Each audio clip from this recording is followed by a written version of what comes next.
Bom dia, o meu nome é Rafaela Maués e eu estou com o capítulo 39 do livro O Povo Brasileiro. O nome do capítulo se chama O Povo Caipira e retrata de como esses povos surgiram e até onde eles se encontram hoje. Bom, devido à colonização ser em sua maior parte no nordeste do Brasil, na parte mais ao norte, São Paulo ficou um pouco de fora dessa colonização. Mas havia também paulistas lá, só que não havia tanto incentivo da coroa para instalar feitorias de engenho de açúcar, que era o que estava fazendo sucesso lá no Nordeste. Aí, como o estado de São Paulo, a região mais centro-oeste, centro-sul, estava um pouco largada, as pessoas que iam para lá, elas estavam em constante contato com os índios e era uma área extremamente pobre. Não tinha muito comércio, sabe? Era baseado em mandioca, essas comidas que os índios comiam e que acabava passando para os paulistas. O livro retrata a forte miscigenação que havia nessa época. Um povo chamado mamelucos, que era uma mistura de portugueses com as índias brasileiras, eles tiveram muita influência nesse período paulista. E não havia esse preconceito, sabe? Considerados marginalizados pelo processo da colônia, eles preferiam recorrer ao saque e à exploração e escravidão dos índios. Eles saqueavam principalmente as missões jesuíticas dessa época, em virtude das igrejas serem muito cheias de ouro, de pertences valiosos. Com a ajuda dos índios, eles entravam lá, saqueavam e viviam essa vida sem nenhuma interferência. Outra coisa semelhante é a implantação de uma civilização europeia ocidental. Na verdade, foi a influência que ela trouxe para os povos portugueses que vieram para cá. Isso dá-se ver na influência entre culturas, línguas e religião. Esses povos foram todos misturados e alguns eram até forçados a praticar coisas que não estavam anterior a essa cultura antes da colonização. Isso foi um grande impacto na vida de quem morava aqui, os brasileiros indígenas. Os bandeirantes paulistas, eles eram taxados de preguiçosos e que queriam vida fácil. E isso não era totalmente mentira, porque eles realmente buscavam a vida por meio do saque. Um marco que assim foi bem influente na história deles foi o aparecimento do ouro por volta da região de Minas Gerais, Goiás e Mato Grosso, por volta de 1788, daí para cima. E aí a população ficou conhecida como uma população móvel em virtude de que eles migravam dentro do Brasil, em busca de metais preciosos e ouro. Isso foi bastante influente na construção dos bandeirantes paulistas. Não apenas índios que não queriam ir para os engenhos, mas também portugueses, mulheres, crianças e até idosos que buscavam essa vida. Começou aí, a partir daí, a formar um grupo comunitário denominado Bandeirantes Paulistas, que eles vão... Não apenas os bandeirantes paulistas ouviram a notícia do ouro em Minas Gerais, mas também outras pessoas de outros países e dentro do Brasil, de outras regiões. Em virtude disso, essa aglomeração em Minas Gerais, Goiás, acabou favorecendo problemas sociais como fome, conflitos e desavenças entre os grupos.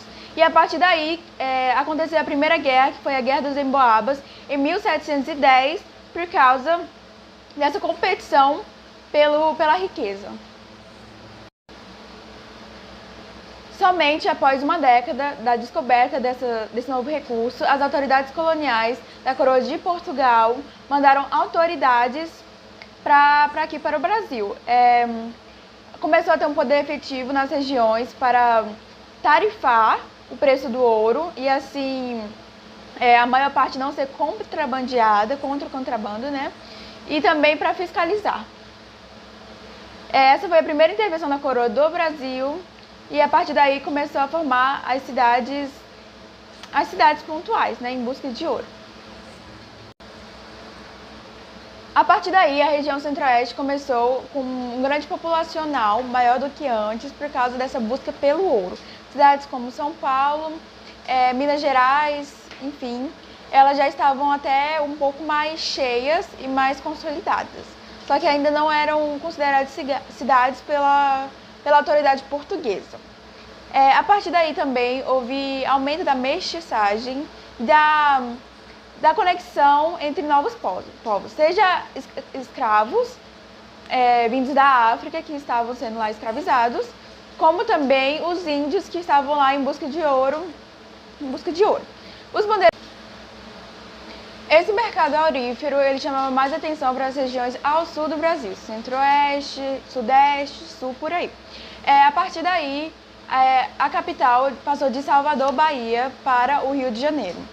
E, de maneira análoga a essa situação, os bandeirantes paulistas eles estavam também na região sulista, por causa das missões jesuíticas que foram atacadas anteriormente. E a partir daí eles começaram a se localizar naquela região. Outro conflito que influenciou essa jornada dos bandeirantes paulistas foi a Inconfidência Mineira, que aconteceu em Minas Gerais, e foi um movimento republicano. Acabou, né, como a gente sabe, com a morte de Tiradentes, e assim, não deu errado. Mas serviu para quê? Serviu para consolidar a base dessa ideia de um Brasil república, que era o que tinha muita gente, assim, muitas das pessoas que estavam envolvidas na Inconfidência Mineira era o que elas queriam, sabe? Então não tinha como a coroa portuguesa simplesmente abafar a situação e toda a ideologia que estava sendo pregada naquele momento. A partir daí houve o declínio do ciclo do ouro e as pessoas estavam pensando o que viria à frente. Seria a industrialização? A coroa ela negou totalmente e foi contra a ideia. Ela foi contra a industrialização e não queria de jeito nenhum. Aí o que aconteceu agora? A partir daí, Minas Gerais, que era a área mais enriquecida e mais próspera de todo o Brasil, ela começou a perder a sua influência e perder toda a sua riqueza. Ou seja, as pessoas que antes estavam usando as estradas de ferro, usando as cidades, agora estavam todas abandonadas ou impossíveis de usar porque não tinha dinheiro para a manutenção. E aí foi o declínio do ciclo aurífero. E a partir daí, segue para o próxima influência. E com esse abandono da região de Minas Gerais, se solidifica a ideia de caipira, que é uma pessoa mais rústica, uma comunidade mais rústica, que vive com o que tem e, assim, consegue viver tranquilamente, sabe? Sem muitos aperreios, mas também sem muitas luxuosidades. A economia era a base artesanal e subsistência, ou seja, as pessoas viviam ali à base de pesca, à base de frutos coletados na mata e através também da agricultura. Apesar da região não ser um solo totalmente rico, ele servia para as pessoas não passarem fome e terem como sobreviver. Outra característica desse grupo social caipira é que não havia monopólio de terra, ou seja, ali era muito dividido. Dividido não, muito em conjunto. As pessoas faziam mutirão caso precisassem de ajuda, construíssem uma casa, uma ponte, ou então alguém estivesse passando alguma necessidade. Eles faziam mutirão e lá não havia necessidade de monopólio de terra, porque não havia mercado consumidor, não havia pessoas para comprar o seu produto. Então eles preferiam viver da subsistência, que era a forma mais prática de fazer aquilo dar certo. Porém, a coroa portuguesa ela ficou sabendo de todas essas pontualidades no Brasil colônia e ela não gostou. Ou seja, ela começou a intervir por meio de autoridades locais no Brasil. E o que aconteceu? A primeira legislação foi feita em Portugal em prol da propriedade privada. Foi o primeiro aparecimento aí da demarcação de território nos limites portugueses, nos limites brasileiros. E a partir daí os caipiras, que eles viviam lá sua vida de boa, eles estavam começando a serem expulsos e não terem para onde ir e também não terem especialização. Eles não iam para os engenhos porque não sabiam como é que trabalhava lá e também eles tinham essa perspectiva mais carpe diem, sabe? E aí eles acabaram ficando um pouco ao léu nessa situação. Agora os caipiras, que eram um povo muito livre, baseado entre o equilíbrio entre a liberdade entre o lazer e o trabalho, que era a subsistência, agora eles estão sujeitos a uma nova submissão, que são os policiais ou as autoridades locais, em que eles têm que prestar respeito e ceder as terras que eles estavam utilizando, independente de quanto tempo eles estejam ali, que é o direito de posse, ou então independente de para onde eles vão, sabe? Não terem para onde ir, eles têm que ceder as terras. Agora que os caipiras eles foram expulsos das suas terras, o que eles iriam fazer? Essa é a pergunta. A partir daí, eles tinham a oportunidade de trabalhar como assalariados rurais na região das grandes fazendas, que estavam começando a surgir. Porém, eles não queriam porque as práticas e o salário também, assim, salário, né, se assemelha à escravidão. E vamos dizer que eles eram um pouco orgulhosos e eles não estavam dispostos a se assemelhar a esses povos. Mesmo que para isso eles fiquem sem casa, sem moradia e sem como se sustentar. A partir daí, então, eles começam a saquear saquear as áreas desocupadas e a tomar para si, independente da submissão que eles tenham que ter pelos policiais da época. Eles não ligam e acabam invadindo terras. A partir daí, o caipira se marginaliza, pois não quer trabalhar como assalariado rural, mas as grandes fazendas precisam de mão de obra. E aí começam a incentivar a imigração, principalmente de poloneses, franceses, italianos e espanhóis. E a partir daí começa uma grande mão de obra vinda de fora e qualificada, que queria a oportunidade que o caipira negou, acabando perdendo seu espaço. Um pouco mais à frente, um personagem que começa a ter destaque sobre as suas produções é Monteiro Lobato. E o livro traz à tona essa perspectiva e, assim, critica um pouco.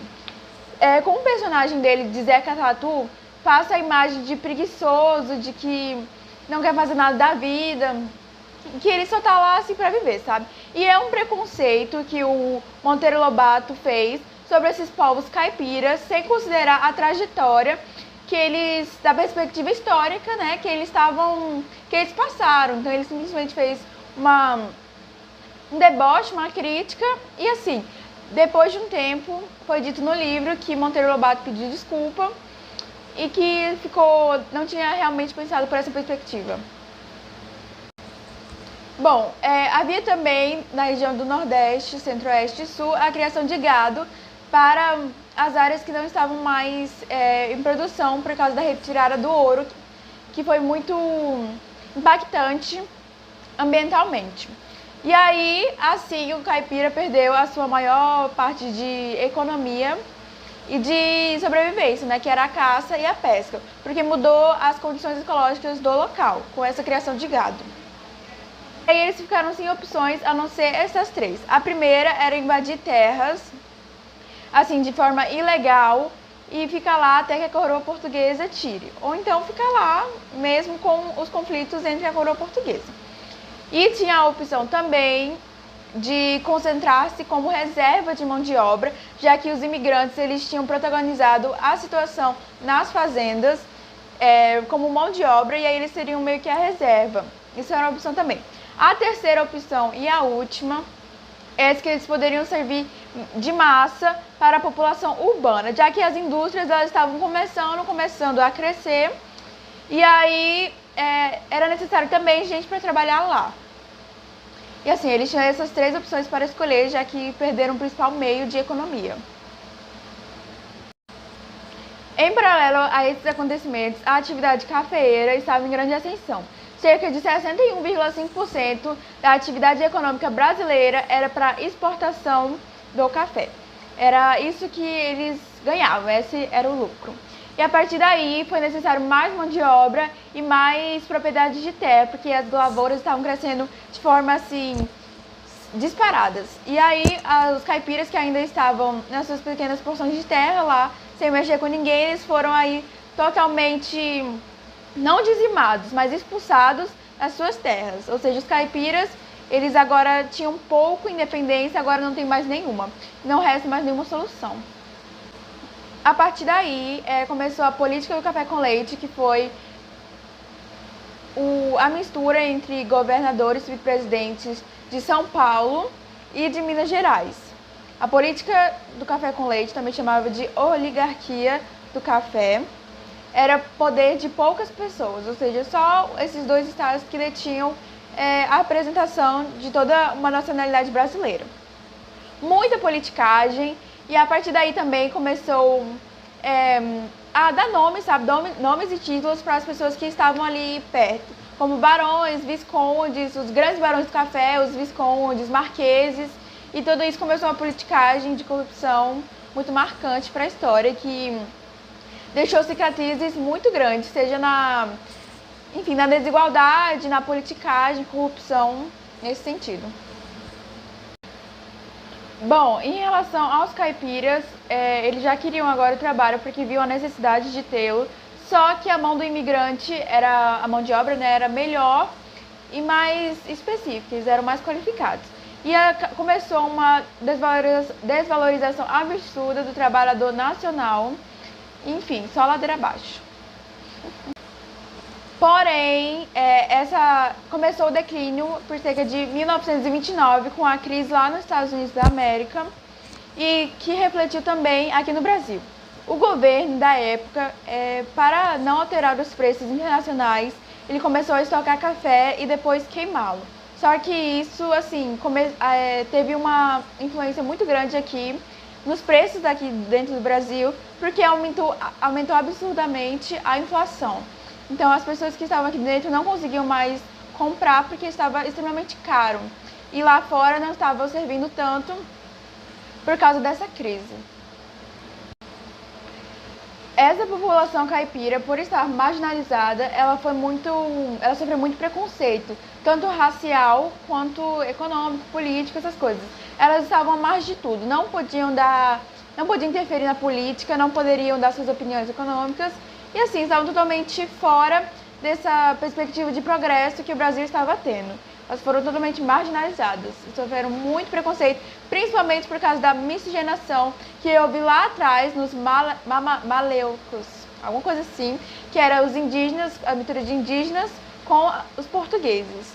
E, enfim, eles foram muito marginalizados.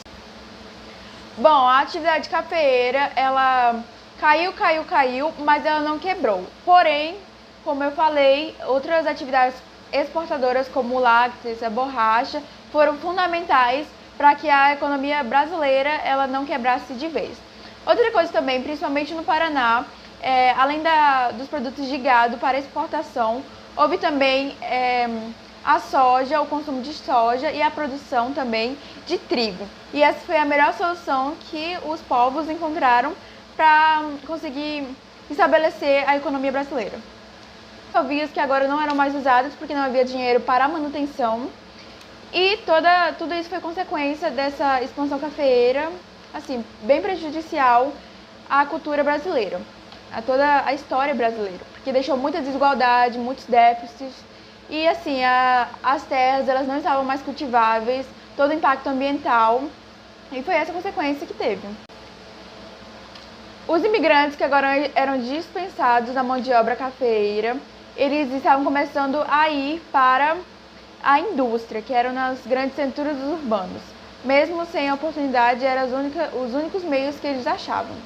Outra coisa que começou também com essa imigração, importante falar, é que foi a política de branqueamento. Desde o período colonial, há muito tempo, já eram incentivados a vinda de imigrantes brancos para colonizar essas terras em busca da política de branqueamento, que eram as pessoas ficarem mais brancas, né? Uma atitude bastante racista, mas era o período colonial. Bom, para finalizar o capítulo, o autor ele aborda uma semana muito importante, em 1922, que foi a Semana de Arte Moderna. Inclusive, foi bastante criticada por Monteiro Lobato, que era também quem criticava os caipiras, né, pela imagem do Zeca Tatu. E a partir daí também, essa Semana de Arte Moderna, ela consolidou a nacionalização brasileira, sabe? A arte brasileira, esses imigrantes que agora estavam perdidos, não sabiam se era de lá, se era de cá, eles foram abrasileirados, e a partir daí uma construção de uma arte, de uma cultura restritamente brasileira, e não um pouco de lá, um pouco da Europa, um pouco da América, e essa mistura toda, e assim, bagunçado. Não, foi a consolidação efetiva.